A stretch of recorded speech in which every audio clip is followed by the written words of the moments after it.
ذکر اللہ اور تقرب اللہ کا بیان۔ حضرت ابن عمر رضی اللہ تعالی عنہ راوی ہے، رسول اکرم نور مجسم صلی اللہ علیہ وآلہ وسلم نے فرمایا، ذکر اللہ کے بغیر زیادہ کلام نہ کرو، کیونکہ ذکر اللہ کے بغیر کلام کی کثرت دل کی سختی کا باعث ہے۔ اور یاد رکھو کہ آدمیوں میں اللہ سے سب سے زیادہ دور وہ شخص ہے جس کا دل سخت ہو۔ بھلائی کا ارادہ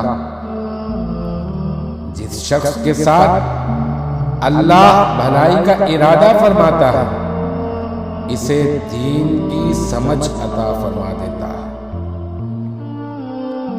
طلب دین کی راہ میں نکلنے کی فضیلت، جو شخص علم دین کی طلب میں نکلا، اللہ تعالیٰ اس کے لیے جنت کا راستہ آسان فرما دیتا ہے۔ رزق میں کشادگی، جو شخص اپنی روزی میں کشادگی چاہتا ہو یا عمر درازی چاہتا ہو، تو اسے چاہیے کہ صلہ رحمی